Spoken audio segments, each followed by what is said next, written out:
நாளிலே நாம் கர்த்தருடைய வார்த்தையை தியானிக்க கடந்ததற்கு கடந்த வாரத்தை நாம் தியானித்தோம் இல்லையா? கர்த்தர் ஒரு மனிதனை தள்ளி இன்னொருவனை தன் இருதயத்திற்கு ஏற்றவனாய் கர்த்தர் ஏற்றுக்கொண்டதாக தேவனுக்கு பிரியமான இருதயம் எப்படிப்பட்டதா இருக்கணும் தியானித்து இருக்கிறோம். எப்படிப்பட்ட இருதயமா இருக்கணுமா? போன வாரம் தியானித்த ஞாபகம் இருக்கா? உற்சாகமுள்ள இருதயமா இருக்க வேண்டும், சுத்த இருதயமா இருக்க வேண்டும், கர்த்தருக்காக பரிசுத்தமாய் வாழ்வதற்கு தீர்மானிக்கப்பட்ட இருதயம். அல்லேலூயா.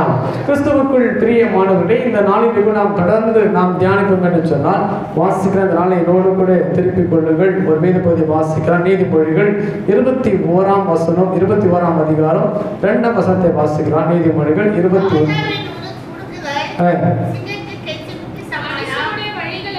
மனுஷனுடைய வழிகள் எல்லாம்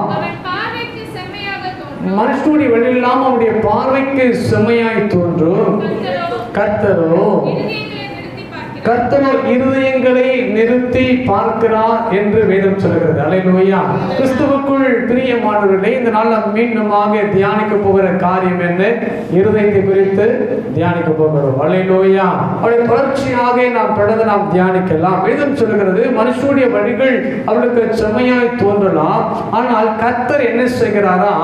இருதயத்தை நிறுத்தி பார்க்கிறார். அல்லேலூயா.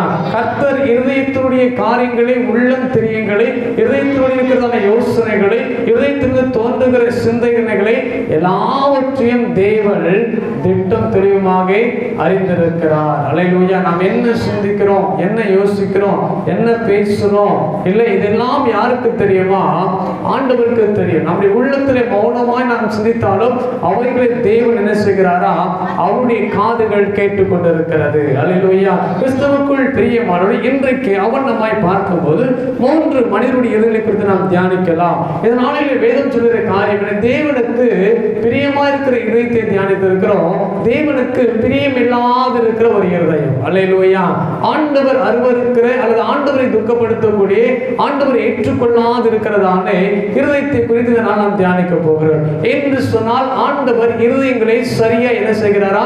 பார்த்து கொண்டே இருக்கிறார். அல்லேலூயா. நான் யார் உங்களுக்கு தெரியுமோ தெரியாதோ, நான் யார் என்பதை ஆண்டவர், என் இருதயம் என்ன என்பதை ஆண்டவர் திட்டமாய் அறிந்திருக்கிறார். அல்லேலூயா. அனைவரும் யோசிக்கிற காரியம் என்ன? எல்லாரும் யோசிக்கிறது எல்லாருக்கும் கேட்டுச்சு அப்படின்னா யாருமே தப்பா பண்ண மாட்டாங்க, யோசிக்க மாட்டாங்க. அப்படிதானே? ஆனா எத்தனை பேருடைய வாழ்க்கையில சண்டை வரும் தெரியுமா? வருமா வராதா? ஏனென்று சொன்னால் நாம் சிந்திக்கிற தேவன் ரகசியமாய் தேவன் வைத்திருக்கிறார். ஒருவர் மாத்திரம் அறியும்படியா வைத்திருக்கிறார். நம்முடைய நினைவுகள், நம்முடைய யோசனைகள் எல்லாவற்றையும் அவர் மாத்திரமே அறிய முடியும். கணவன் அறிய முடியாது, மனைவி அறிய முடியாது, பிள்ளைகள் யோசிக்கிறதை தாய் பெற்றோர் அறிய முடியாது, அல்லது பெற்றோர் யோசிக்கிறதை பிள்ளைகள் அறிந்து கொள்ள முடியாது. ஆனால் கர்த்தர் எல்லாவற்றையும் சரியாய் அறிந்திருக்கிற தேவன். அல்லேலூயா. எனக்கு அன்பான தேவன் சொன்னவை அவன் நம்ம இந்த நாளிலே நாம் தியானிக்கும்படி எடுத்துக்கொண்டதானே காரியங்களை குறித்து பார்க்கும். அது 3 காரியங்கள். 1, மற்றவர்களை அவமதிக்கிற ஒரு இருதயம். அல்லேலூயா. 2வது, பொருளாசை நிறைந்திருக்கிற ஒரு இருதயம். அல்லேலூயா.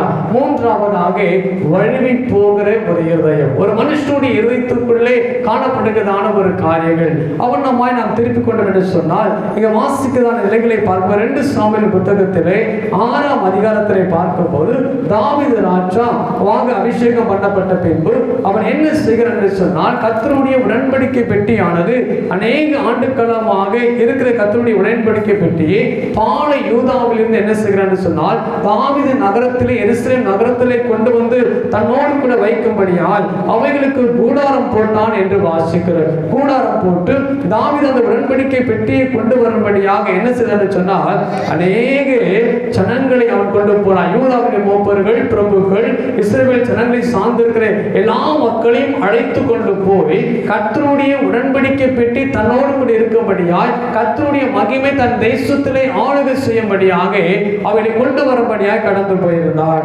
அவன் நம்ம கடந்து போய் அவளை கொண்டு வருகிற போது தாவீது செய்த காரியம் என்ன? 6ஆம் அதிகாரத்தில் 14 சொல்கிறது, தாவீது சரநூல் ஏபோத்தை தரித்துக் கொண்டு தன் முழு பலத்தோடு கர்த்தருக்கு முன்பாக நடனம் பண்ணினான்.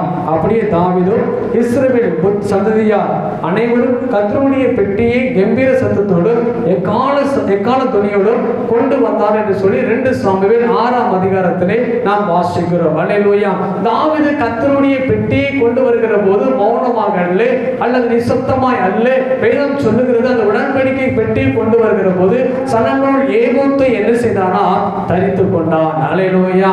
ஒரு ஆசாரனை போல ஒரு ஊழியக்காரனை போல கர்த்தருக்கு முன்னே தன்னை பாடி தன்னை துதிக்கும்படியாக என்ன செய்தார், தன்னை அர்ப்பணித்து ஒரு ராஜாவாக இருந்தாலும் கூட அவனுக்குள்ள ராஜாவுக்குரிய அபிஷேகம் இருந்தாலும் கூட கர்த்தருக்கு முன்னே தன்னை பாடி அர்ப்பணிக்கும்படியாக கர்த்தரை மகிமைப்படுத்தும்படியாக உடன்படிக்கை பெட்டியை ஆரவாரத்தோடு கூட எக்கால சத்தத்தோடு கூட எருசலேம் நகரத்திலே கொண்டு வந்து வைக்கும்படியாக மகிழ்ச்சியாய் ஆடி பாடிக்கொண்டு வருகிறான் என்று வேதம் சொல்கிறது. கம்பீர சத்தத்தோடு எக்கால துணியோடு அதை கொண்டு வந்தார்கள் என்று வேதம் நமக்கு திட்டமாய் சொல்கிறது. அந்த அதிகாரத்தினுடைய பகுதியிலே பார்க்கும்போது இவ்வளவு நகர வீதியிலே தாவீது ஒரு அரசன் ஆடி பாடிக்கொண்டு வருகிற போது சகல இஸ்ரவேல் ஜனங்களோடு கூட கர்த்தருடைய நாமத்தை மகிமைப்படுத்திக் கொண்டு வருகிறதான வேளையிலே 16ஆம் வசனம் சொல்கிறது, கர்த்தருடைய பெட்டி தாவீது நகரத்துக்குள் பிரவேசிக்கிற போது சவுலின் குமாரத்தியாகிய மீகாள் பலகனி வழியாய் பார்த்து தாவீது ராஜா கர்த்தருக்கு முன்பாக குதித்து நடனம் பண்ணுவதை கண்டு தன் இருதயத்திலே அவனை அவமதித்தாள். அல்லேலூயா.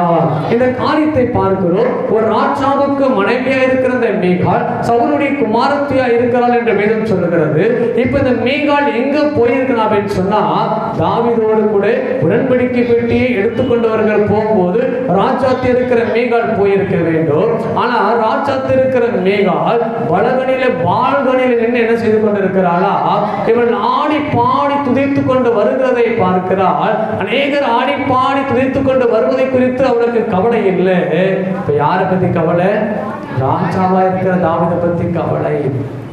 ராஜா எவ்வளவு கனமா இருக்க வேண்டும், ஜனங்கள் பார்த்து பயப்பட வேண்டிய ராஜா இல்லை மேன்மையா இருக்க வேண்டிய ராஜா இன்னைக்கு இந்த ஜனங்களோடு இணைந்து என்ன செய்து கொண்டிருக்கிறார், ஆடி பாடி வருகிறார் என்பதை கண்டபோது அந்த கோபத்திலே தன் இருதயத்தில் என்ன செய்தாலா அவமதித்தான் என்று வேதத்துல வாசிக்கிறோம். அல்லேலூயா. தேவ சபையில் கற்றுக் கொடுக்கிற காரியம் என்ன?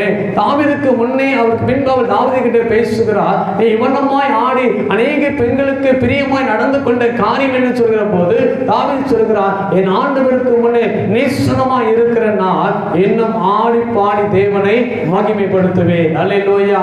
எனக்கு ஆண்டவருக்கு முன்னே ஆராதனை செய்கிற தாவீதுக்கு விரோதமாய் இந்த ஸ்திரீயானவள் தன்னுடைய இருதயத்துக்குள்ளே இவள் என்ன செய்திருக்கிறார் என்று சொன்னால் அவமதிச்சிருக்கிறார். அல்லேலூயா.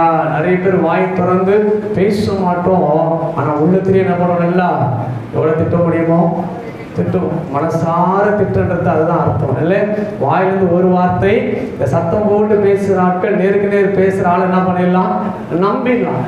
முகத்துக்கு நேரம் பேசுவாங்க, நான் ஸ்ட்ரைட் ஃபார்வர்டியா எதையும் மனசுல வச்சுக்க மாட்டேன்னு சொல்ற ஆள் என்ன பண்ணிடலாம், நம்பிடலாம். ஆனா பேசாம அமைதியா இருக்கிறான் அப்படின்னு சொன்னா அவன் நிறைய உள்ளத்துல என்ன பண்றாங்க, எவ்வளவு திட்ட முடியுமோ திட்டிட்டே இருக்கிறாங்கன்னு அர்த்தம். அல்லேலூயா. அதை தான் இவள் செய்கிறார். கேட்கிறதுக்கு முன்னே இவளுக்குள்ள இந்த கோபம், இவளுக்குள்ள இந்த எரிச்சல், தாவீதையும் அவன் செய்கிற செய்கையெல்லாம் பார்க்கிற போது அதை கர்த்தருக்கென்று செய்கிறான் என்கிற எண்ணம் அவளுக்குள்ளே வரவில்லை. இவள் என்ன செய்கிறாள், அதை பார்த்த உடனே அவள் இருதயத்துக்குள்ள அந்த கோபம் வந்தபடினாலே தன்னால எவ்வளவு திட்ட முடியுமோ வெளியில் என்ன திட்ட முடியாது, தன் உள்ளத்துக்குள்ளே அவள் என்ன செய்தானா அவனை அவமாய் அற்பமாய் அவன் நினைத்தான். இல்லை ஒருவன் சொல்லியிருப்பான், இவன் ஆடுகளுக்கு பின்ன போன புத்தி இன்னும் மாறல, அதே மாதிரிதான் இருக்கா. ராஜாவா மாறின பிறகு கூட ராஜாவுக்கு என்ன வரலையே, ஆடுகளை வைத்தது போலதானே என்ன ஆடி பாடி கொண்டிருக்கிறான் என்கிற வார்த்தைகள் இதயத்துக்குள்ளே கடந்து வந்திருக்கலாம். அவன் திட்டின வார்த்தை தாவீதுக்கு கேட்கவில்லை, இதயத்தில் அவனுக்கு பிரபுக்களுக்கும் இஸ்ரவேல் ஜனங்களுக்கும் மூப்பர்களுக்கும் கேட்கவில்லை, ஆனால் கர்த்தருக்கு கேட்டது. அல்லேலூயா. அல்லேலூயா. என் அன்பான தேவச்சனமே, இன்னைக்கு தேவன் அருவருக்கிற இருதயம் அப்படிப்பட்டதா இருக்கிறது. நீங்க அந்த கடைசி வாசிக்க வேண்டாம், நீங்க பாருங்க. அவருடைய மாட்களை தந்ததியை பெற்றுக்கொள்ள முடியாமல் போனான் என்று வாசிக்கிறோம். அல்லேலூயா. தேவ சபையே, இருதயத்திலிருந்து தோன்றுகிற வார்த்தைகள், நாம் மற்றவர்களுக்கு விரோதமாய் அவமதிக்கிற வார்த்தைகள், மற்றவர்களுக்கு விரோதமாய் புறம்பாய் தன் இருதயத்துக்குள்ளே சிந்திக்கிற வார்த்தைகள், மற்றவர்களுக்கு விரோதமாய் நம் இருதயத்துக்குள்ளே தோன்றுகிற வார்த்தைகளை தேவன் அறிந்திருக்கிறார். அல்லேலூயா. மனுஷனுக்கு செம்மையாய் தோன்றும் வழிகள் உண்டு, ஆனால் கர்த்தரோ இருதயங்களை சோதித்து பார்க்கிற தேவன். அல்லேலூயா. இன்றைக்கு பேசுகிற என்னை குறித்து நீங்கள் என்ன சிந்திக்கிறீர்கள், உங்களை குறித்து நான் என்ன சிந்திக்கிறேன் என்பதை என் ஆண்டவர் திட்டமாய் அறிந்திருக்கிறார். கர்த்தருக்காக ஆடி பாடுகிற ஒரு மனுஷனாக தாவீது காணப்பட்டாலும், கர்த்தருக்காக துதிக்கிற ஒரு மனுஷனாய் காணப்பட்டாலும், அந்த அபிஷேகம் மீகாலுக்குள்ள இல்லாமல் போனபடினாலே, அவர் ஒரு ராஜாவுக்கு மகனாகவும் ஒரு ராஜாவுக்கு அவர் மனைவி இருக்கிறதை மாத்திரம் அவள் சிந்தித்தபடினாலே அந்த அம்மாவுடைய இருதயம் அது அசிங்கமாய் நினைத்தது, அதை அருவருப்பாய் நினைத்தது. தன் உள்ளத்துக்குள்ளவே தாவீதை அவள் அவமதித்தாள் என்று வேதத்தில் வாசிக்கிறோம். அல்லேலூயா. எனக்கு அன்பான தேவ சொன்னவே, இன்னைக்கு அநேகருடைய வாழ்க்கை அப்படிதான். குடும்பத்தில் இருக்கட்டும், மனைவியா இருக்கட்டும், கணவனா இருக்கட்டும், பிள்ளைகளா இருக்கட்டும், இன்னைக்கு நேரா பேச முடியல அப்படின்னு சொன்னா உள்ளத்துக்குள்ளவே மற்றவர்களை போட்டு நம்ம எவ்வளவு என்ன செய்யறோம், குறை சொல்ல முடியுமோ, குற்றப்படுத்திக் கொள்ள முடியுமோ, எவ்வளவு திட்டிக் கொள்ள முடியுமோ அவ்வளவையும் இருதயத்துக்குள்ளே மனசுல போட்டு என்ன பண்றோம், திட்டிக் கொள்ளுகிறோம். அல்லேலூயா. நேர்ல திட்ட முடியாதுங்க அப்படின்னு சொல்ற ஆட்கள் எவ்வளவு பேரு இருக்கிறாங்க. வேலிஸ்தர் இடத்துல தனக்கு மேல இருக்கிறவங்க நேர்ல திட்ட முடியாது, ஆனா மனசுக்குள்ள என்ன பண்ணுவோம், எவ்வளவுக்கு எவ்வளவு நம்மளே திட்டணுமோ திட்டிக் கொள்ளுகிறோம். இல்லை பிள்ளைங்களுக்கு பாத்தீங்கன்னா ஆசிரியர்களை பிடிக்கல அப்படின்னு சொன்னா உள்ளுக்குள்ள உட்கார இடத்துல எவ்வளவு திட்டுகிறவர்கள் இருக்கிறார்கள். ஆனால் அவமதிக்கிற காரியங்கள், இந்த அவமதிக்கிற காரியத்தை கர்த்தர் ஒருபோது என்ன செய்யறதில்லை, ஏற்றுக்கொள்வது கிடையாது. அந்த இருதயம் கர்த்தருக்கு அருவருப்பாய் மாறி போகிறது. அதான் லூக்கா சுவிசேஷம் 18ஆம் அதிகாரத்திலே நாம் வாசித்தோம். எடுத்துக் கொள்ளுங்கள். லூக்கா 18ஆம் அதிகாரத்திலே 10ஆம் வசனத்தை நமக்கு தெரியும். 2 மனுஷர் ஜெபம் பண்ணும்படியாய் தேவாலயத்திற்கு போனார்கள். அல்லேலூயா. அவைகளிலே போகிறதான வேளையிலே ஒரு மனுஷனுடைய பெயர் என்னவா, பரிசேயன், இன்னொரு மனுஷனுடைய பெயர் ஆயக்காரன். இருவருக்கு உரிய உன்னதமான பெயரை சொல்லப்படவில்லை. அவள் வகிக்கிறதான பொறுப்புகளை மாத்திரம் சொல்லி இருக்கிறது. ஆனால் 11ஆம் வசனத்தை வாசித்தோம் என்று சொன்னால், பரிசேயன் என்று தேவனே, நான் பரிகாரர், அநியாயக்காரர், விபச்சாரக்காரர் ஆகிய மற்ற மனுஷனை போல இந்த ஆயக்காரனை போலும் இல்லாததற்காக உம்மை ஸ்தோத்திரிக்கிறேன் என்று தனக்குள்ளே ஜெபம் பண்ணினான். அல்லேலூயா. இவனுடைய ஜெபம் ஒரு சத்தத்தை உயர்த்தி ஜெபிக்கிற ஒரு ஜெபம் அல்ல. அல்லேலூயா. இரண்டுமே ஆவிக்குரிய வாழ்க்கை. அங்கே மீகால் அவமதித்ததும் ஆவிக்குரிய வாழ்க்கை அவமதிக்கிறார். இங்கே பார்க்கும்போது பரிசேயன் அவமதிக்கிறதோ ஆவிக்குரிய வாழ்க்கை. அல்லேலூயா. இரண்டும் கர்த்தருக்குரிய ஒரு காரியம் தான். ஒரு சபைக்குள்ளே ஜெபிக்கிற இந்த மனுஷனை குறித்து வேதம் சொல்லுகிறது, இவன் வந்திருக்கிற நோக்கம் என்ன, எதற்காக ஜெபிக்க வந்திருக்கிறானோ அவைகளை மாத்திரம் ஆண்டவருடைய சமூகத்தில் விண்ணப்பம் செய்யணும். அல்லேலூயா. எதற்காக ஜெபம் பண்ண வந்தான்னு தெரியாது. வீட்டுக்காகவா, நாட்டுக்காகவா, சபைக்காகவா, மக்களுக்காகவா தெரியாது.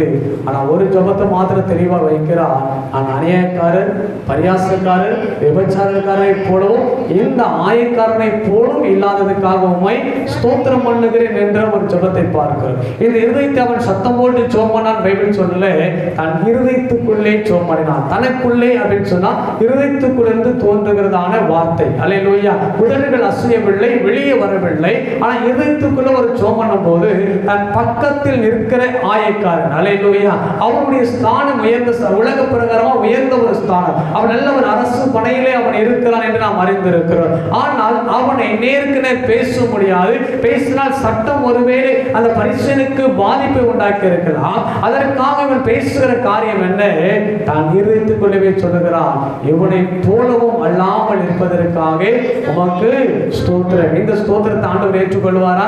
ஏற்றுக்கொள்ளவே மாட்டார். அல்லேலூயா. என்று சொன்னால் வேதம் திட்டமாய் சொல்லுகிறது, நாம் தனக்குள்ளே ஜெபம் பண்ணினாலும் மற்றவர்களை குற்றம் சாட்டி ஜெபிக்கிற ஜெபத்தை தேவன் ஏற்றுக்கொள்ள மாட்டார். அல்லேலூயா. மற்றவர்களுடைய ஆவிக்குரிய வாழ்க்கையை நாம் புறம் தள்ளுகிறதை ஆண்டவர் ஏற்றுக்கொள்ள மாட்டார். மற்றவருடைய ஆவிக்குரிய வாழ்க்கையில தகுதி இல்லை என்று சொல்வதை ஆண்டவர் ஏற்றுக்கொள்ள மாட்டார். மற்ற ஆவிக்குரிய வாழ்க்கையில அவருடைய பாவ காரியங்களை நம்முடைய இதயத்துக்குள்ளே குறை சொல்லுகிறதை ஆண்டவர் ஏற்றுக்கொள்ள மாட்டார். அல்லேலூயா. பரிசேயனா ஜெபம் இருக்கணும். ஆண்டவரே, என் பிரதர் இங்க பக்கத்துல ஆயக்காரன் வந்திருக்கிறார், நல்ல மனுஷன் ஆண்டவரே, ஆனா அவர் டாக்ஸ் கலெக்டர் கொஞ்சம் எக்ஸ்ட்ரா என்ன பண்றாரு வாங்குறாரு. அவர் என்ன செய்ய, தயவு செய்து மன்னிச்சிடுங்க, அவருடைய குடும்பத்துக்கு சாபம் வரக்கூடாது, அவளை ஆசீர்வதிங்க ஆண்டவரே ஜெபம் பண்ணிட்டாருன்னா ஆயக்காரருடைய ஜெபத்தை அல்ல, பரிசேயருடைய ஜெபத்தை தேவன் கேட்டிருப்பார். அல்லேலூயா. அதான் உண்மையான ஜெபம். ஆண்டவரே, அவர் செய்தது அவருக்கு தெரியாம இருக்கலாம், அவருக்கு நீங்க உணர்த்துங்க. அவர் செய்த தப்பு அவருக்கு தெரியல, அது சாபம் தெரியல, அது குடும்பத்துக்கு பாவம் தெரியல, தயவு செய்து நீங்க என்ன செய்யுங்க, உணர்த்துங்கன்னு ஜெபிக்க வேண்டிய பரிசேயர் இப்பொழுது ஜெபிக்கிறார். இவனை போல நான் அல்லாது இருப்பதற்காக உமக்கு ஸ்தோத்திரம். தேவன் இவன் உள்ளத்திலே அந்த இன்னொரு மனிதனை ஆவிக்குரியதிலே அவமதிக்கிறதை, அவனை தரைக்குறமாய் நினைக்கிறதை, அவனை தரம் தாழ்த்தி நினைக்கிறதை ஆண்டவர் ஏற்றுக்கொள்ளவில்லை. அதனால வேதம் சொல்கிறது, இவன் தன்னை உயர்த்துகிறானோ அவன் தாழ்த்தப்படுவான் என்று வாசிக்கிறார். இவன் தாழ்த்துகிற நாயக்கர், நான் பாவியா இருக்கிறேன், ஆண்டவரே என் மேல் கிருபையா இருந்தோம் சொல்லி ஒரு சாதாரண ஜெபத்தை அவன் ஜெபிக்கிறான். அவன் பரிசேயனையும் பார்க்கல, மற்றவங்களையும் பார்க்கல, தன்னை மாத்திரம் பார்க்கிறான். அல்லேலூயா. இன்னைக்கு மற்றவங்களை பார்த்து ஜெபிக்கிற ஜெபம் கர்த்தர் கேட்க மாட்டார். அல்லேலூயா. உன்னை மட்டும் பார்த்து ஜெபம் பண்ண. அல்லேலூயா. என்ன மாத்திரம் பார்த்து நான் ஜெபம் பண்ண. ஒருத்தருக்கு பரிந்து பேசி ஜெபம் பண்ணலாம், இரக்கத்துக்காக ஜெபம் பண்ணலாம். இன்னொருவரை குற்றம் சாட்டி உள்ளத்தில் அவமதித்து நான் நீதிமான் என்று சொல்லி தன்னை மார்த்தட்டி கொள்ளுகிற போது கர்த்தர் அந்த ஜெபத்தை ஒரு பொழுதும் கேட்க மாட்டார். அல்லேலூயா. அதுதான் வேதம் திட்டமாய் சொல்லுகிறது. இந்த இருவரும் மற்றவர்களை தங்கள் உள்ளத்திலே அவமதித்தார்கள். இந்த இருவரும் தனக்கென்று வைத்த ஆசீர்வாதங்களை இழந்து போனார்கள். கர்த்தர் இருதயத்தை பார்க்கிற தேவன், நம்முடைய இருதயத்தில் தோன்றுகிற சிந்தைகளை, எண்ணங்களை, யோசனைகளை தெளிவாய் அறிந்திருக்கிற தேவன். நாம் எவ்வளமாக ஜெபிக்கிறோமோ அவ்வளவாக தான் தேவன் நமக்கு பதில் கொடுக்கிறார். நம்மை சார்ந்திருக்கிற ஆவிக்குரிய வாழ்க்கையிலோ குடும்ப வாழ்க்கையிலோ மற்றவர்களை நம்முடைய மனசுக்குள்ளே நாம் அவர்களை அவமதிக்கிற போது தேவன் அதை அருவருப்பாய் பார்க்கிறார். அல்லேலூயா. அல்லேலூயா. அல்லேலூயா. வெளிஸ்தரத்தை நம்முடைய அதிகாரி கொஞ்சம் கஷ்டப்படுத்துறாரா, ஆண்டவரே அவரை ரட்சிங்க, அவருடைய குணத்தை மாற்றுங்க, கடின இருதயம் மாறணும் அப்படின்னு ஜெபம் பண்ணணும். ஆண்டவரே அவன் குடும்பமே நல்லா இருக்கக்கூடாது, அவன் வேலைக்கே வரக்கூடாது அப்படின்னு ஜெபம்னா கேட்பாரா? கேட்பார்? ஆண்டவர் கேட்க மாட்டார். அல்லேலூயா.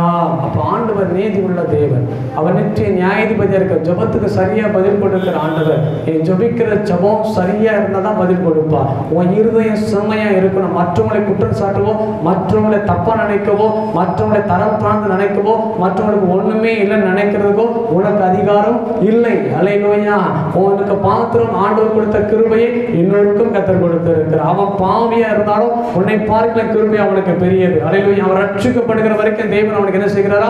கிருபை கொடுக்கிற தேவன். அல்லேலூயா. அதனால மனம் திரும்புவதற்கு ஏற்ற வார்த்தைகளை சொல்லி நாம் ஜெபிக்கிறார்களே தவிர நம்முடைய குடும்ப வாழ்க்கையிலும் சரி, மற்ற காரியங்களும் சரி, ஒன்று நேருக்கு நேர் நம்முடைய குறைகளை சொல்லி பேசுவது நல்லதை தவிர இருதயத்துக்குள்ள யாரையும் தப்பா பேசக்கூடாது. அல்லேலூயா. அதுதான் ஆண்டவர் சொல்றாரு. எனக்கு ஊழியக்காரனா இருந்தாலும் சரி, விசுவாசிகளா இருந்தாலும் சரி, ஒருடைய ஊழியக்காரர் நாம் குறை சொல்லி பேசுகிறோம், எப்படியும் அப்படியே பேசிட்டு தான் இருக்கிறோம் இல்லை?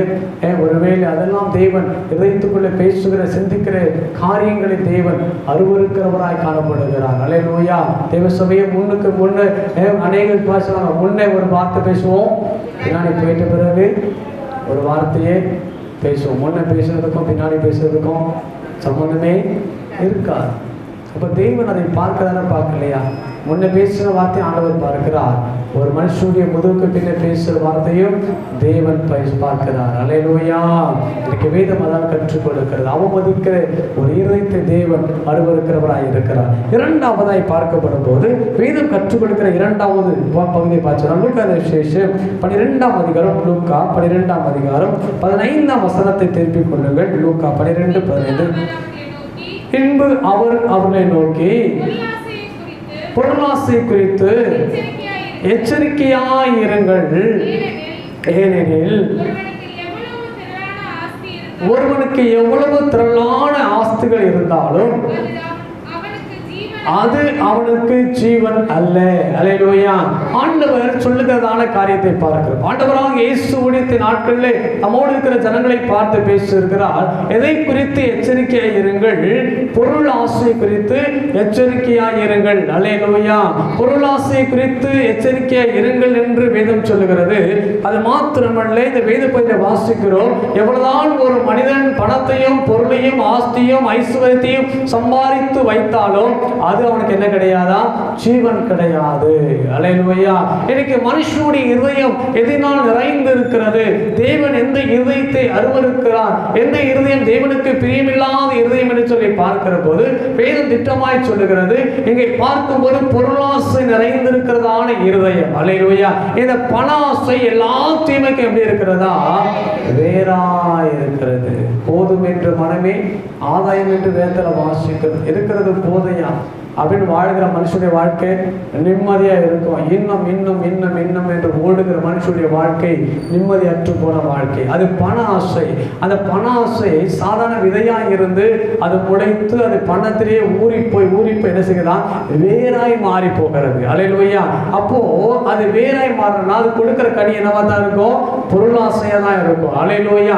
அப்போ ஆண்டவர் இதை திட்டமாய் சொல்கிறார், அது அந்த மனுஷனுக்கு ஜீவன் இல்லை. அல்லேலூயா. ஒரு மனுஷன் உலகம் முழுவதும் ஆதாயப்படுத்திக் கொண்டாலும் தன் ஜீவனை நஷ்டப்படுத்துவான் என்றால் அவனுக்கு என்ன இல்லை? லாபம் என்ன? அல்லேலூயா. ஒரு மனிதனுடைய வாழ்க்கையில எல்லாத்தையும் சம்பாதித்து வைத்தாலும் அந்த மனுஷனுக்கு 60 வயசு 70 வயசு 80 வயசு தான் ஜீவன்னா எல்லாத்தையும் விட்டுட்டு போய் தான் ஆக வேண்டும். அல்லேலூயா. ஆனால் இன்னைக்கு அநேக இந்த கடைசி காலங்களில் மனுஷன் எதை நாடி ஓடிக்கொண்டிருக்கிறார் என்று சொன்னால் பணங்களை நாடி ஓடிக்கொண்டிருக்கிறான். பொருட்களை சேர்க்கும்படியாக ஓடுகிறான். வீடு இல்லாத வீடு கட்டுகிறார்கள். இன்னொரு வீடு கட்ட வேண்டும், இன்னும் நகைகளை வாங்க வேண்டும், இன்னும் நிலங்களை வாங்க வேண்டும், இன்னும் பணங்களை சம்பாதிக்க வேண்டும். இன்னமாய் அநேக காரியங்களை என் தலைமுறைக்கு எனக்கே தெரியாத ஒரு தலைமுறைக்கு சம்பாதித்து வைப்பதற்காக இன்னும் மனுஷன் என்ன பண்ணிட்டு இருக்கிறான்? பணத்தில் ஓடிக்கொண்டிருக்கிறான். அரசியல்வாதிகள் எடுத்துக்கொள்ளுங்க. இன்னைக்கு கோடியா சம்பாதித்து வைக்கிறாங்க. அவனுக்கு தெரியாத ஒரு தலைமுறை என்ன செய்ய போகுது? சாப்பிட. ஒரு பையன் இருந்தா பையன் சாப்பிடனா பையனுடைய பையனை தெரியும். அடுத்த பையன் வரும்போது இவன் என்ன செய்ய மாட்டாங்க? உயிரை இருக்க போறது. 5வது சந்ததி வரும்போது இவங்க யாருன்னே தெரியாம மறைந்து போகும். ஆனால் இவன் சேர்க்கிற தலைமுறைக்குரிய சொத்து 10 தலைமுறைக்கு இருக்கும். அல்லேலூயா. இன்றைக்கு வேதம் திட்டமாய் சொல்கிறது, போதும் என்கிற இருதயத்தோடு கூட வாழ்வதை தேவன் விரும்புகிறார். நீ எவ்வளவு சேர்த்தாலும் உன் ஆத்துமாவை நஷ்டப்படுத்திக் கொண்டால், சேதப்படுத்திக் கொண்டால் உனக்கு எந்த விதமான பிரயோஜனமும் இல்லை என்று வேதம் சொல்லுகிறது. அவன் நம்மை பார்க்கிற போது 1 சாமுவேல் புத்தகத்தில் நாம் பார்த்தோம் என்று சொன்னால் 8ஆம் அதிகாரத்தில் 1 3 வசனம் நமக்கு நன்றாக தெரியும். அங்கே சொல்லுகிறது 1 சாமுவேல் 8ஆம் அதிகாரத்தில் பார்க்கும்போது அங்கே சாமுவேலுடைய பிள்ளைகளை குறித்து வேதத்தில் வாசிக்கிறோம். சாமுவேல் வயது முதிர்ந்தவனாய் இருக்கிறார். அவன் இஸ்ரவேலிலே நியாயாதிபதியாக இல்லாத நாட்கள் கடந்து வருகிறது.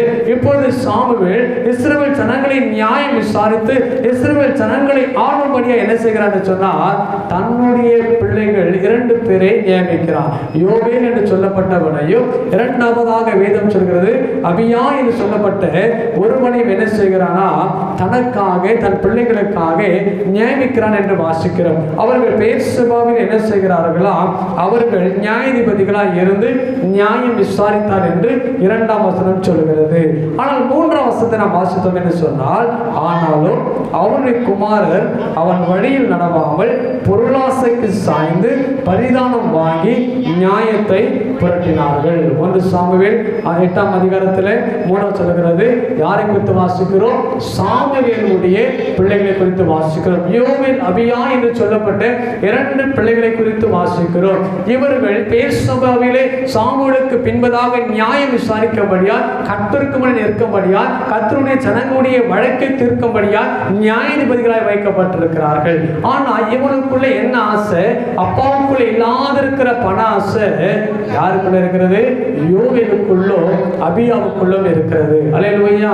அப்போ இவரிடத்தில் நியாயம் விசாரிக்கும்படி வருகிற ஜனங்களிடத்தில் ஒருவன் தவறே செய்திருந்தாலும், கொலையே செய்திருந்தாலும், சண்டையை போட்டிருந்தாலும் அவனிடத்தில் பணத்தை வாங்கி கொண்டு அந்த நியாயத்தை புரட்டி போட்டார்கள். அல்லேலூயா. இப்போ தாவீது சாமுவேலுக்கு இல்லாத இருக்கிற ஒரு ஆசை இவர்களுக்குள்ளே வந்தது. பொருளாசை என்று பார்க்கிறோம். பணத்தை சேர்க்கும்படியாய், சுகபோகமாய் வாழும்படியாய், ஆசீர்வாதமாய் வாழும்படியாய், இன்னமாக அநேக காரியங்களை தனக்காக உண்டாக்கி கொள்ளும்படியாய், தன் குடும்பத்துக்கு சேர்த்து வைக்கும்படியாய், இந்த பொருளாசையினாலே இந்த யோவேலும் அபியாவும் அவர்கள் இருவரும் இணைந்து நியாயங்களை புரட்டி போட்டபடினாலே இப்போ யூதாவுடைய மூப்பர்கள் எங்க வராங்க? சாமுவேல் கிட்ட வராங்க. வந்து சொல்றாங்க, ஐயா உங்க பிள்ளைங்க 2 பேரும் எப்படி இல்லை, சரியில்லை. 2 பேரும் நியாயத்தை புரட்டுகிறார்கள், அநீதியா நடக்கிறாங்க, பணத்தை சம்பாதிக்கிறாங்க, எங்கள் பரிதானம் வாங்கி கொண்டு இருக்கிறாங்க, பொருளாசை நிறைந்திருக்கிறாங்க. அதனால் எங்களுக்கு உங்க பிள்ளைங்க ராஜாவா நியாயாதிபதியா இருக்க வேண்டாம், உலகத்தின் வழக்கத்தின்படி இருக்கிற ஒரு ராஜாவை எங்களுக்கு ஏற்படுத்தும். அல்லேலூயா. இந்த ராஜாவை கேட்பதற்கு காரணம் என்ன? சவுல் ராஜாவாய் தேவன் அபிஷேகம் பண்ணுவதற்கு காரணம் என்ன? இந்த யோவேலும் அபியாவும் தனக்குள் இருக்கிற அந்த பொருளாசையினால விழுந்து போனதினாலதான் இஸ்ரவேல் ஜனங்கள் ராஜாவை கேட்கிறார்கள். இல்லை என்று சொன்னால் சாமுவேல் நியாயாதிபதியா இருந்தால் சாமுவேலுக்கு பின்பு அவருடைய 2 பிள்ளை நியாயாதிபதி வந்திருப்பாங்க. அதற்கு அவருடைய பிள்ளைகள் என்ன செய்திருப்பாங்க? நியாயாதிபதியா வர வேண்டிய சொந்தது. ஆனால் இவர்களுக்கு இருக்க அந்த பணாசை பொருளாசை நிமித்தமாக இவருடைய வாழ்க்கையை பார்க்கும்போது தேவன் தள்ளினார். அல்லேலூயா. கிறிஸ்துவுக்குள் பிரியமானவர்களே, இன்னைக்கு நம்முடைய வாழ்க்கை நாம் கற்றுக் கொடுக்க வேண்டிய காரியம் என்ன? நம்முடைய பிள்ளைகளுக்கு முன்னே நாம் மாதிரியா வாழ்வது மாத்திரமல்ல, நம்முடைய பிள்ளைகளையும் கர்த்தருக்கு முன்னே சாட்சியாய் வளர்க்க வேண்டும். அல்லேலூயா, அல்லேலூயா. பிள்ளைகளுக்கு நிறைய பேர் பணத்தை கொடுத்து பண ஆசை என்ன பண்றோம்? இன்னைக்கு பிள்ளைகளுக்கு காண்பித்து வைக்கிறோம். பணம் பணம் என்று இன்னைக்கு அநேக பிள்ளைகள் ஒருவேளை பணத்தை நோக்கி ஓடுகிறார்கள். எனக்கு ஐடி கம்பெனி வேலை நல்லது தான், ஆனால் அது எதை நோக்கி ஓடுது? படித்தது ஒன்று, போய் செய்கிற வேலை ஒன்று. டாக்டர் படிச்சோன்னா அந்த வேலையை செய்கிறான், இன்ஜினியரிங் படிச்சோன்னா அந்த வேலையை செய்கிறான். ஏன்னு சொன்னால் அதை பார்க்கல இந்த வருமானம் அதிகம். இதயத்தை பார்க்கறதுல, உடம்பை பார்க்கறதுல, கண்ணை பார்க்கறது இல்லை. ஆனால் ஐடியில் போயிட்டா நல்லா என்ன பண்ணிடலாம்? சம்பாதிச்சிடலாம், சீக்கிரம் செட்டில் ஆகிடலாம். இந்த பண ஆசை சரீரத்தை கெடுத்து கொண்டிருக்கிறது. அல்லேலூயா. எனக்கு அநேகருடைய இருதயங்கள் பணத்தை நோக்கி எனக்கு ஓடிக்கொண்டிருக்கிறது. பொருளாசை நிறைந்திருக்கிற இதயமாய் மாறி போய்விட்டது. இது உலகத்தில் இருக்கிற மனுஷனுக்கு மாத்திரமல்ல, விசுவாசிகளும் அப்படிதான் இருக்கிறாங்க, ஊழியக்காரர்களும் அப்படிதான் இருக்கிறாங்க. அல்லேலூயா. உங்களை சொல்லிட்டு என்ன சொல்லனாலும் தப்பு. அல்லேலூயா. எல்லாருடைய எண்ணமும் என்னவா இருக்கு? இப்போ ஊழியத்துக்கு வந்தவர்களுடைய வாழ்க்கையும் சரி, நல்லா வாழணும், பொண்டாட்டி பிள்ளைகளுக்கு சேர்த்து வைக்கணும், சுகமா இருக்கணும், கார்ல போகணும். கடந்த வாரத்தில் ஒரு ஊழியக்காரர், ஒரு தெய்வ மனிதர் இல்லத்திற்கு உடல்நலம் சரியில்லாத பார்க்க வந்திருந்தார். தூரத்திலிருந்து வந்து அவர் பேசும்போது ஒரு காரியத்தை சொன்னார். ஜோம் பண்ணும்போது சொன்னார், ஐயா கர்த்தர் உங்களை கார் ஓட்டின்னு போறது போல காற்றாரு அப்படின்னு சொன்னார். நான் சொன்னேன், பைக் ஓட்டுறதே போறேன் ஐயா. அல்லேலூயா. காருக்கு நான் ஆசைப்படவில்லை, கார் வாங்கக்கூடிய வசதியும் இடத்துல இல்லை அப்படின்னு சொன்னேன். இல்லையா, கர்த்தர் காண்பிக்கிற, கர்த்தர் சொல்றார். அவர் சொன்னது தீர்க்க தரிசனமான வார்த்தை, நான் தவறாய் சொல்லவில்லை. ஆனால் என் இருதயம் எதிலே இருக்கிறது? இந்த பைக்கை கர்த்தர் கொடுத்தாரு, இதை கடைசி வரைக்கும் ஓட்டுவதற்கு பலன் கொடுத்தால் அதுவே போதும். அல்லேலூயா. நான் கார் வாங்க ஆசைப்படுவேன். அப்புறம் கார் வாங்க ஆசைப்பட்டேன் அப்படின்னா பெட்ரோல் போடணும், பெட்ரோல் போட்டால் அதை நிறுத்துவதற்கு நான் நல்ல வீட்டை கட்டணும். அது நல்ல வீட்டை கட்டணும், இன்னும் அநேக காரியம் என்ன செய்திருக்கோம்? போய்கொண்டே இருக்கும். ஆனால் ஆண்டவர் கற்றுக் கொடுக்கிற காரியம் என்ன? போதும் என்கிற மனம் ஆதாயமா இருக்கிறது. கர்த்தருக்கு சுத்தமான எனக்கு கொடுத்தாருன்னு சொன்னா, எனக்கு காருக்கு என்னைக்கு பெட்ரோல் போடக்கூடிய வசதி வருகிறதோ அன்னைக்கு தான் கர்த்தர் கார் கொடுப்பார். அல்லேலூயா. எனக்கு நிறுத்தது பார்க்கிங் வசதியோட வீடு இருக்கிறதோ அன்னைக்கு கர்த்தர் கார் கொடுத்தா போதும். அல்லேலூயா. வெறும் காரை வாங்கி ரோட்டில் நிறுத்தக்கூடாது. அல்லேலூயா. காரை வாங்கிட்டு பெட்ரோல் போடுவதற்கு விசுவாசி எதிர்பார்த்து காத்திருக்க கூடாது. அல்லேலூயா. இன்னைக்கு வேதம் சொல்லுகிற காரியம் அதுதான். பொருளாசையில இருதயம் சாய்ந்து போகக்கூடாது. வேதத்தில் வாசிக்கிற 2 ராஜாக்களின் புத்தகத்திலே பார்க்கும்போது 5ஆம் அதிகாரத்தில் ஒரு மனுஷனை குறித்து வாசிக்கிறோம். யாரை குறித்து வாசிக்கிறோம்? எலிசாவின் ஊழியக்காரனாக இருக்கிற கேயாசியை குறித்து வாசிக்கிறோம். அல்லேலூயா. எலிசாவிடத்திலே நாகமான் கடந்து வருகிறான். குஷ்டரோகம் நீங்கும்படியாக ஜெபிக்கும்படியாக கடந்து வருகிறான். எலிசா சொன்ன வார்த்தையின்படி யோர்தானில் அவன் 7 தரம் மூழ்கி எழுந்து கொண்ட போது அவனை குஷ்டரோகம் நீங்கி சுத்தமாகிறான். அல்லேலூயா. இப்ப சுத்தமானே எலிசாவுக்கு நன்றி சொன்னபடியாய் ஒரு காணிக்கையை கொடுக்கும்படியாய் எலிசா இடத்துல நாகமான் வந்து என்ன செய்கிறான்? வஸ்திரங்களையும் உறவினர்களுக்குரிய பணத்துக்குரிய காரியங்களையும் எல்லாவற்றையும் கொடுக்கிறான். எலிசா சொல்லிட்டான், நீ கொடுக்கிறதில் ஒன்றையும் நான் என்ன செய்ய மாட்டேன், வாங்கிக் கொள்ள மாட்டேன். உத்தமமுள்ள ஒரு ஊழியக்காரன். அல்லேலூயா. அநீதியாய் வருகிறது, அந்நிடத்தில் வருகிற காணிக்கை எதிர்பார்க்காத ஒரு பரிசுத்தமுள்ள ஒரு ஊழியக்காரன். அல்லேலூயா. அதுதான் எலியாவை செய்தி பார்க்கிறோம். எலிசாவை கர்த்தர் இரட்டத்தனை எடுத்து பயன்படுத்தினார். அல்லேலூயா. தேவ சபையே ஒரு உன்னதமான ஒரு ஊழியக்காரனாக இருந்தபடினாலே, எலிசாவுக்குள்ள தேவ அபிஷேகம் இருந்ததினாலே, இன்னொரு மனிதன் தனக்கு செய்த நன்மைக்காக அவன் காணிக்கைகளை கொண்டு வந்தாலும் கூட அந்த காணிக்கை ஏற்றுக்கொள்ள கூடாது என்று ஒரு தேவன் சொல்லியிருக்கலாம், அல்லது அவன் இருதயத்தில் தோன்றி இருக்கலாம். அதனால சொல்லிட்டான், அப்பா அவன் காணிக்கை எனக்கு வேண்டாம்னு சொல்லிட்டான். சொன்னவுடைய நாகமான கிளம்பி என்ன செய்துட்டான், அவன் வீட்டுக்கு புறப்பட்டு போகிற போது 20ஆம் வசனத்தை வாசிக்கலாம். தேவனுடைய மனுஷனாகிய எலிசாவின் வேலைக்காரன் கேயாசி என்பவன் கொண்டு வந்ததை ஆண்டவன் கையில் வாங்காமல் விட்டுவிட்டார். நான் அவன் பிறகு ஓடி அவன் கையில் ஏதாவது வாங்குவேன் என்று கர்த்தருடைய ஜீவனை கொண்டு ஆணையிட்டான். இவன் வாங்க போறது யாருக்கு தெரியாம, எலிசாக்கு தெரியாம வாங்க போறா. ஆனா யாருடைய ஜீவனை கொண்டு ஆணையிடுகிறான், கர்த்தருடைய ஜீவனை கொண்டு ஒரு ஆணை. செய்ய போறது தப்பு, ஆனா யாரு மேல ஆணையிட்டு போகிறான், கர்த்தர் மேல் ஆணையிட்டு போகிறான். தான் செய்ய போற தவறு, தன் எஜமான இருக்கிற எலிசா வேணான்னு சொன்ன ஒரு பொருளை வாங்குவதற்காக ஓடுகிறான். அவனுக்குள்ள அவன் கொண்டு வந்து நாகமான் கொண்டு வந்த பொருட்கள் மேலே அவன் கண்கள் போனபடினாலே ஓடி போய் கேட்கிறான், ஐயா இப்பதான் 2 ஊழியக்காரங்க பாஸ்டருங்க எலிசாவை பார்க்கும்படி வந்திருக்கிறாங்க, கொடுக்க ஒண்ணுமே இல்லை வீட்டுல. எலிசா நீ கொடுத்தவைகளை வாங்கி கொண்டு வர சொன்னார் என்று சொல்லி ஒரு பொய்யை சொல்றான். உடனே நாகமான் இறங்கி எதெல்லாம் எலிசாக்கு கொடுக்கணுமோ அதெல்லாம் கொடுக்கிறான். இவன் அவைகள் எல்லாவற்றையும் கொண்டு போய் கூடாரத்தில் வைத்து விட்டு வந்து நிற்கிறான். அல்லேலூயா. தொடர்ந்து நீங்கள் வாசித்துக் கொள்ளுங்கள். அங்கே சொல்லுகிறது, எலிசா கேட்கிறான், கேயாசியே எங்க போயிட்டு வரப்பான்னு கேட்கிறான். சொன்னான் எங்கேயும் போகவில்லை சொல்கிற போது எலிசா சொல்லுகிறான், நீ போய் நாகமடத்தில் உன் பொருட்களை வாங்கி நீ ஒழித்து வைக்கிற போது என் இருதயம் உன்னோடு கூட பேசவில்லையோ. அல்லேலூயா.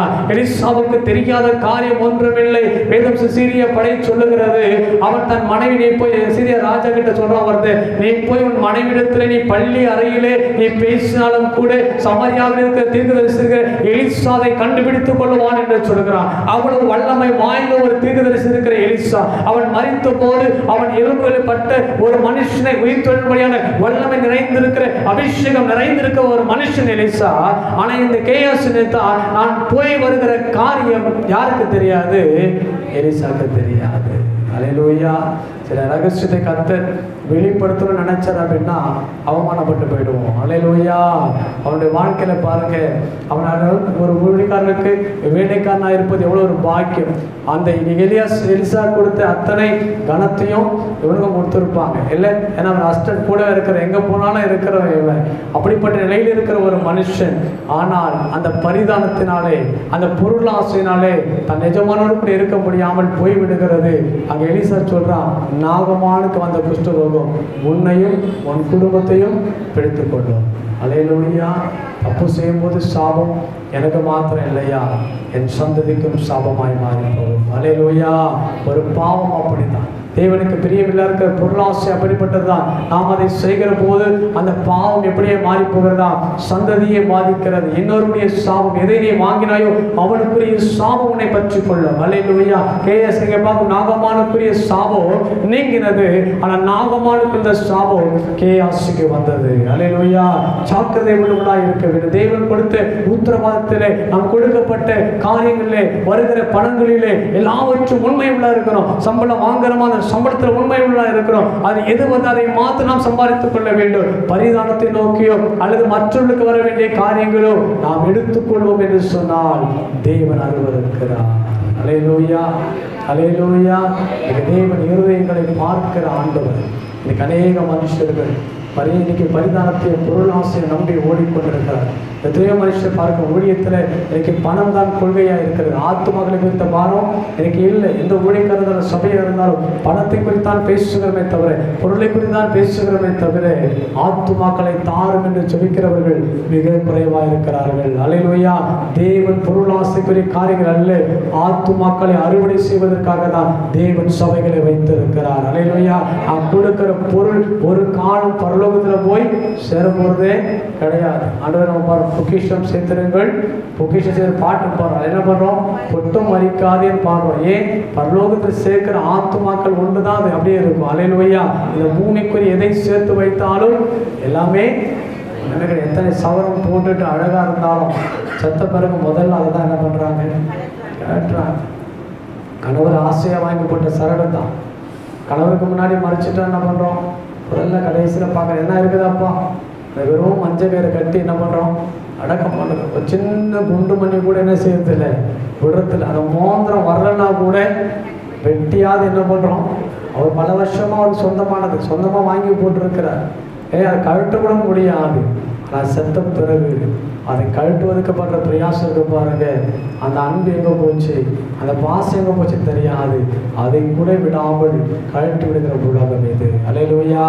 அதான் யோபிச்சுட்டா, நான் தாயின் வயிற்றிலிருந்து நான் நிர்வாணியாய் பிறந்தேன், நிர்வாணியாய் போவேன். தாங்க ஒரே ஒரு வார்த்தை. அல்லேலூயா. நீ சேர்க்கிற பணமோ, நீ சேர்க்கிற ஆஸ்தியோ, நீ சேர்க்கிற நிலமோ ஒன்றுமே உன்னோடு கூட என்னோடு கூட வரப்போறதே கிடையாது. அல்லேலூயா. மாறாத இயேசுவோடு இருக்கபடியாதான் நாம் கடந்து போகிறோம். உள்ளதை போதும் என்று வாழ்கிற வாழ்க்கை தான் நிலையான வாழ்க்கை. அது அவனுக்கு நன்மதிப்பை ஏற்படுத்தி கொடுக்கும். அது அவனை சாட்சியாக வைக்கும். அது அவனை மேன்மைப்படுத்தும். அது அவனை உயர்த்தும். உன்னை அதுக்கு மாறாக பொருளாசிரியை சார்ந்து குறுக்கு வழியிலோ மற்ற காரியங்களிலோ பணத்தை சம்பாதிக்கும்படி ஓடுகிற எந்த மனுஷனா இருந்தாலும், எந்த ஊழியக்காரனா இருந்தாலும், எந்த விசுவாசியா இருந்தாலும் அவனுடைய வாழ்க்கையில வேதம் சொல்லுகிறது சாவு நிறைந்திருக்கிற வாழ்க்கை. எப்படி எலிசாவின் சமூகத்தை விட்டு கேயாசி புறப்பட்டு போனாலோ அப்படிதான் நாமும் தேவ சமூகத்தை விட்டு தூரம் போகிறவர்களாக இருக்கிறோம். அல்லேலூயா. அல்லேலூயா.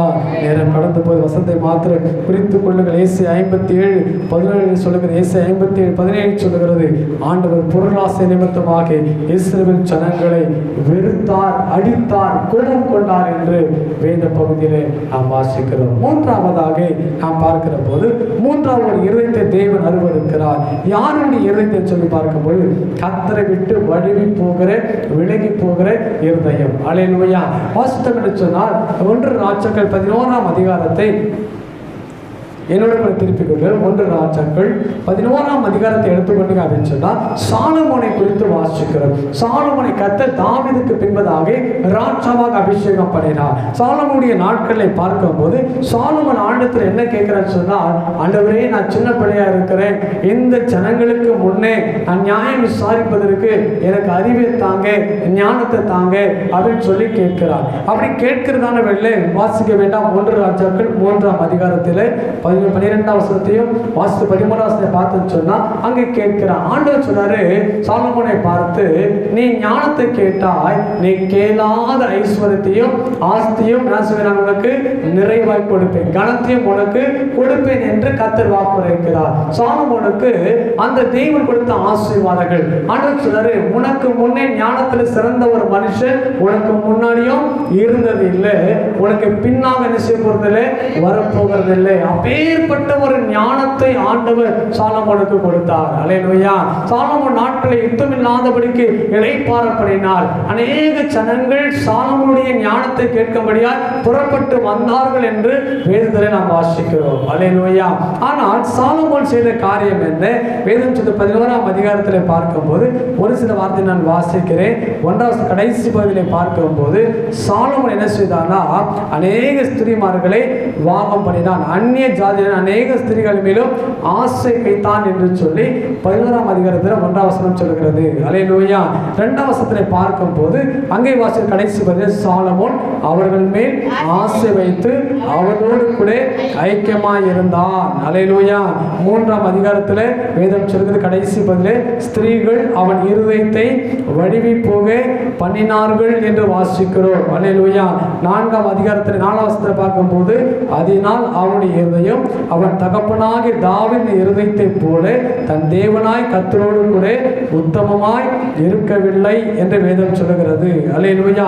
தேவ சபையே, இவனமாய் சாலமனை உருவாக்கி தேவன் வைத்தாலும் கூட இவன் ஞானத்தை கேட்டபோது கர்த்தர் ஞானத்தையும் ஐஸ்வர்யத்தையும் வாழ்க்கையை கொடுத்து மேன்மையாய் இவனை வைத்தாலும் கூட இவனுடைய எண்ணம் எப்படி போயிடுச்சு அப்படின்னா பெண்கள் மீது இவன் விழுந்து போனான். அல்லேலூயா.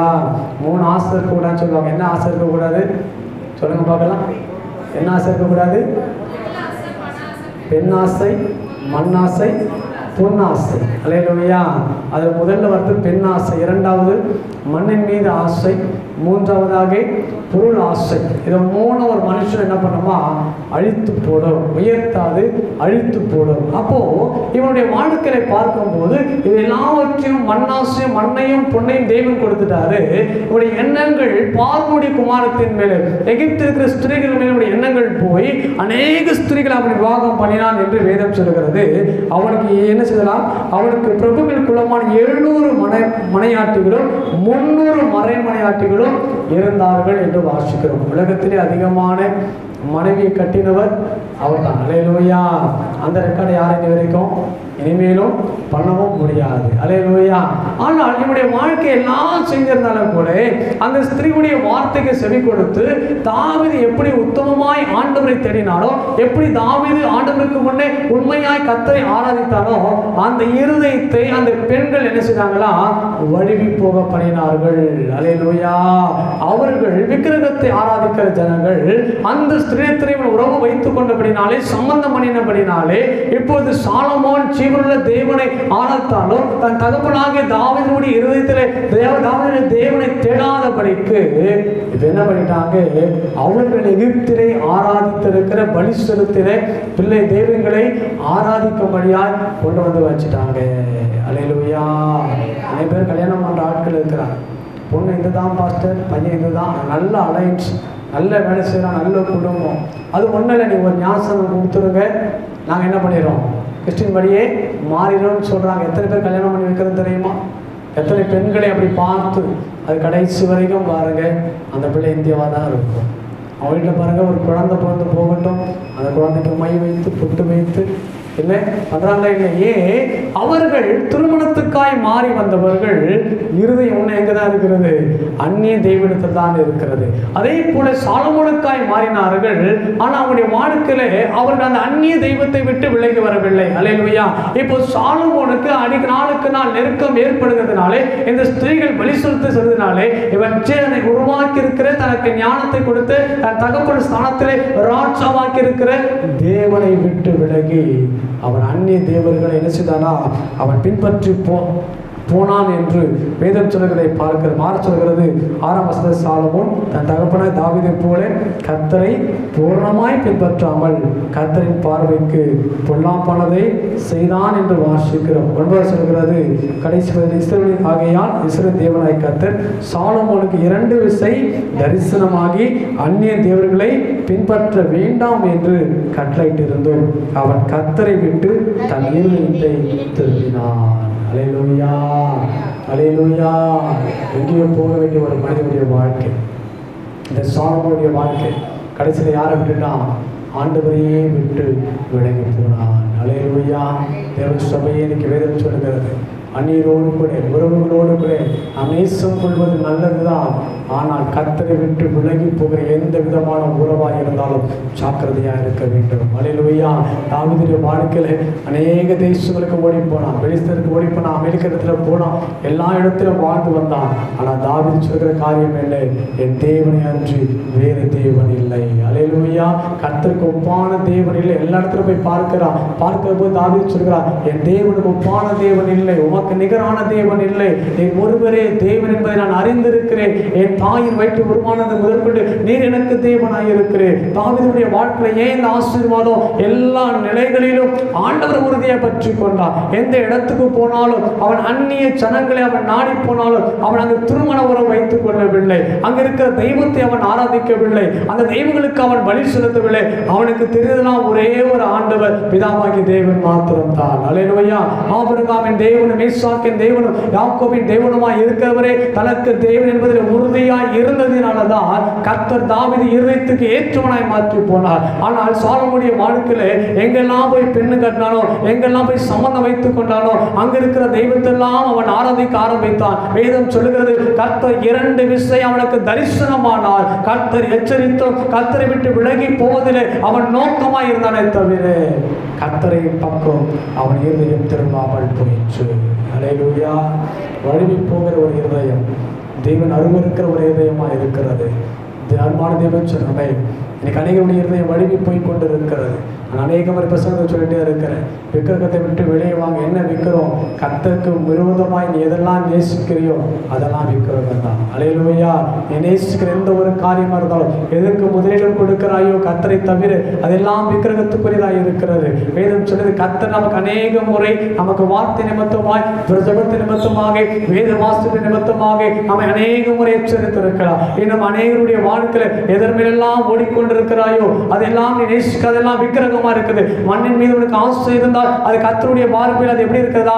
விக்கிரகமாய் இருக்கிறது. அல்லேலூயா. பொருள் மீது உடைய எண்ணங்கள் ஓடிக்கொண்டிருக்கமானால் கர்த்தருடைய பார்வையில் அது எப்படி இருக்கிறது? விக்கிரகமாய் காணப்படுகிறது. அல்லேலூயா. நீ எதெல்லாம் நாடி ஓடுகிறாயோ, எதெல்லாம் பெற்றுக்கொள்வதற்காக கர்த்தரை பின்னே தள்ளிவிட்டு முன்னே இன்னொரு காரியத்தை வைத்து ஓடிக்கொண்டிருக்கிறாயோ அப்போதெல்லாம் இருதயம் வழுவி போகிற இருதயம், கர்த்தரை விட்டு விலகி போகிற இருதயம், கர்த்தரை திடாமல் போகிற இருதயம், கர்த்தரை மறுதளிக்கிற ஒரு இருதயம், கர்த்தரை சார்ந்து வாழாமல் இருக்கிற ஒரு இருதயம், கர்த்தருக்கு முதலிடம் கொடுக்காத ஒரு இருதயமாய் ஒரு இருதயம் மாறி போகிறது. இந்த காலவெளியின் இருதயம் ஆண்டவருக்கு ஏற்ற இருதயமாய் தாவீதை போல கர்த்தருக்கு உத்தமமான இருதயமாய் ஒரு இருதயம் இருக்கிறதோ அல்லது கர்த்தரை விட்டு விலகி போகிற ஒரு இருதயம் இருக்கிறதோ? வேதம் சொல்லி மனுஷனுக்கு நலமாய் தோன்றுகிற வழிகள் உண்டு, கர்த்தரோ இருதயங்களை சோதித்து நிறுத்தி பார்க்கிறார் என்று வேதத்தில் வாசிக்கிறோம். இன்றைக்கு வேதம் சொல்கிற காரியம் என்ன? முதலாவது இருதயத்தை குறித்து பார்த்தோம், மற்றவர்களை அவமதிக்கிற இருதயம். இது நமக்குள்ள என்ன செய்யக்கூடாது? இருக்கக்கூடாத ஒரு இருதயம். நேருக்கு பேசினாலும் பேசலாம், குறைகள் இருந்தாலும் கூட பாஸ்டர் மேலே எனக்கு கோபம் அப்படின்னு சொன்னால் பிரச்சனை இல்லை. ஆனால் உள்ளுக்குள்ள என்ன செய்யக்கூடாது? திட்டக்கூடாது. அல்லேலூயா. அதான் வேதம் சொல்லி அவமதிக்க ஒரு மீகால் அவமதித்தார், பரிசுயர் மற்றவர்களை அவமதித்தார். கர்த்தர் சொல்ல 2 பேருடைய வாழ்க்கையில் ஆசீர்வாதத்தை இழந்து போனார்கள். 2வது பொருளாசிரியருக்கு ஒரு இதயம். கர்த்தர் சாமுவேலுக்கு முன்பதாக கர்த்தர் அவருடைய பிள்ளைகளை நியாயாதிபதியை தேவன் வைத்தார். அவர்கள் நியாயத்தை புரட்டி பரிதானத்துக்கு இடம் கொடுத்து பொருளாசிரியர் மேல் சார்ந்ததினாலே கர்த்தர் சவுலை ராஜாவாய் உருவாக்க வேண்டிய நிலைக்கு தள்ளப்பட்டார் என்று பார்க்கிறோம். அதே வேதம் கேயாசி எலிசா உதறித்தலினவர்களை பெற்றுக்கொள்ளும்படியாக எலிசாக்கு முன்பு கேயாசி ஓடி போய் பெற்றுக்கொண்டான். நாகமான குஷ்டரோகம் வந்தது. எது நிமித்தம் என்று சொன்னால் பொருளாசை நிறைந்திருக்கிற ஒரு இதயத்தினாலே விழுந்து போனார். 3வதாக வேதம் சொல்கிறது, சாலமோனை கர்த்தர் ஞானத்தை கேட்டார். ஞானத்தையும் அவன் கேட்காத ஐஸ்வர்யத்தையும் பலத்தையும் மகிமையும் கர்த்தர் கொடுத்தார். ஆனாலும் பெண் ஆசைக்குள்ளே அவன் விழுந்து போனதினாலே, அவனுடைய விக்கிரகத்தை நாடி போனதினாலே அவன் இருதயம் கர்த்தருடைய பக்கமாய் திரும்பாமல் வழுவி போயிற்று. அல்லேலூயா. அல்லேலூயா. பவுல் சொல்றது எல்லா நிலையும் நம்ம எப்படி இருக்கிறோமா? மன ரம்யமா இருக்க கற்றுக்கொண்டேன். அல்லேலூயா. மன ரம்யமா இருக்கும். எந்த காலம் வந்தாலும் எந்த சூழ்நிலை வந்தாலும் கர்த்தர் தான். அதுக்குள்ள மரித்தாலும் வாழ்ந்தாலும் என் இயேசுவுக்காக என்கிற அந்த ஒரே லட்சியத்தோடு வாழும் என்று சொன்னால் மோட்ச லோகத்தில் நமக்கு ஒரு இடம் உண்டு. அல்லேலூயா. இவன் இழந்து போனார்கள், நாம் இழக்காமல் நாம் பெற்றுக்கொள்ளும்படியாக ஜாக்கிரதையாக ஓடும். கர்த்தர் இந்த வசனங்களை ஆசீர்வதிப்பாராக. அநேக சபை கூடியவர்களை பெற்று விடுகிறார்கள். நாட்களில் நிர்விசாரமாக இருக்கிறார்கள். அருகிலே சொல்ற காரியங்கள் ஒன்று, ஆராதனை திறந்தப்போ ஓடி வந்த அந்த ஒரு வாட்சி அநேகர்கள் என்ன செய்தது இருக்கிறது. அவங்க பேசி கர்த்தரை கடவைத்தக்க சமயத்தில் தேடுங்கள் என்று வேதம் சொல்லுகிறது. அதான் ஆண்டவருக்கு பிரியமான ஒரு இதயத்திலிருந்து கடந்த வாரத்தில் தியானித்தோம். இந்த வாரத்தில் மீண்டமாக தியானித்திருக்கிறோம். நம்ம இதயம் எப்படிப்பட்டதா இருக்கிறது? மற்றவர்களை அவமதிக்கிற இதயம் நமக்குள்ளே இருக்கக்கூடாது. பொருளாசை நிறைந்த இதயம் நமக்குள்ளே இருக்கக்கூடாது. வழி போகிற இதயம் நமக்குள்ளே ராமல் கத்தற்கேற்று கத்தை பார்க்கிறார் என்னுடைய இருதயத்தில் இருக்கிற அந்த பயம் நமக்குள்ளே இருக்கப்படியாக ஜெபிக்கலாம். அதிகமாக நேசிக்கிறேன் அன்பின் தெய்வமே, ஆசீர்வதிக்கப்பட்ட காலவேளைக்காக நன்றி சொல்கிறோம். இந்த காலவேளை மீண்டுமாக தேவநாமத்திற்கு மகிமையாக நாங்கள் துதிக்க ஆராதிக்க கர்த்தர் கொடுத்த நல்ல கிருபைக்காக நன்றி சொல்கிறோம். பரிசுத்த ஆவியானவர் எங்களோடு இடைப்பட்டதற்காக நாங்கள் கர்த்தரை ஸ்தோத்திரம் பண்ணுகிறோம் ஐயா. தேவ நாமத்திற்கு மகிமையாக தேவ பிரசனத்தினால் நிரப்பினதற்காக ஸ்தோத்திரம். இந்த நாளிலே விசேஷமா ஜெபிக்கிறோம். கேட்ட வார்த்தைப்படி ஒரு இருதயத்தை கர்த்தர் பார்க்கின்ற அந்த உணர்வுகளுக்குள் இருக்கும்படியாக நாங்கள் ஒப்புக்கொடுத்து நாங்கள் ஜெபிக்கிறோம் தகப்பனே. இந்த வாரத்திலே பிறந்த நாளை காண்கிறேன், திருமணத்தை காண்கிற அன்பு பிள்ளைகளே, பிதா குமாரன் பரிசுத்த ஆவி நாமத்தினாலே ஆசீர்வதிக்கிறோம். கர்த்தருடைய ஆசீர்வாதம் அவர்கள் தங்கியிருப்பதாக வேண்டிய சிவ பலத்தினாலும் ஞானத்தினாலும் கர்த்தர் நிரப்பபடியாக ஒப்பு கொடுத்து நாங்கள் ஜெபிக்கிறோம். பல தடைப்பட்டு போன பிள்ளைகளை கர்த்தர் ஆசீர்வதிங்க, பரிசுத்தப்படுத்துங்க. ஜனங்களோடு இருப்பார் இயேசுவின் நாமத்திலே தேவ பலன் பூர்ணமாய் விளங்கப்படும்படியாக ஜெபிக்கிறோம். விசேஷம் அந்த கொரோனா தொற்றுக்காக ஜெபிக்கிறோம். ஜனங்களை தொடர்ந்து அச்சுறுத்தி மரணத்துக்கு நேராக கொண்டு போய் இந்த பாழாக்க கொள்ளைகளை கர்த்தர் உலகம் முழுவதும் எடுத்து போடும்படியா விசேஷம் இந்திய தேசத்தில் தமிழ்நாட்டில் இந்த ஞாபகடைய தொந்தரவு நாதர்களை எல்லை முழுவதை தூதர்களை காவல் வைத்து பரிசுத்த படுத்தவர்களை வெளியேறுகின்ற ரத்தத்தை நாங்கள் தெளிக்கிறோம் தகப்பான தேவன் நாம் ஒவ்வொரு மக்களுக்கு வேண்டி நல்ல பெடல் சத்துவம் ஆரோக்கியத்தை கத்தர் கொடுத்து இந்த நோய் தொற்று கத்தர் விலைக்கு பாதுகாத்துக் கொள்ளப்படியா ஜெபிக்கிறது. திருச்சபைக்கிற சிறியவர் முதல் பெரியவர் வரைக்கும் கத்தருடைய பலத்தினால் சத்துவத்தினால் ஆரோக்கியத்தால் நிரப்புகிறார்கள். வருகிற நாட்கள் மழை நாட்களாக இருந்தாலும் கத்தர் அருமையான குடும்பங்களை தேவன் தாமே பாதுகாத்து ஒரு சில நிலையை மூடபடியாக ஒப்புக்கொடுத்து நாங்கள் ஜெபிக்கிறோம். அப்பா ஆசீர்வாதம் இருப்பதாக ஸ்தோத்திரம். தொடர்ந்து நேர் மகிமைப்படுங்க என்ற நாமத்தில் ஜெபிக்கிறோம் நல்ல பிதாவே, ஆமென். சொல்லுவோம், என் ஆத்துமாவே கர்த்தரை ஸ்தோத்திரி, அவர் செய்த சகல உபகாரங்களை மறவாதே. ஆமென். கர்த்தராகிய இயேசு கிறிஸ்துவின் கிருபையும் பிதாவாகிய தெய்வத்தின் மகிமையும் பரிசுத்தாவியுடைய நன்மையும் ஆசீர்வாதங்களும் சமாதானமும் கர்த்தருடைய வருகின்ற யாவரும் ஊழியர்களும் தலைப்பட்ட மக்களோடும் இந்த வாரத்தில் பிறந்தநாள் நம்பிக்கைகளோடும் கிடைக்கப்பட்டார்கள். ஆமென்.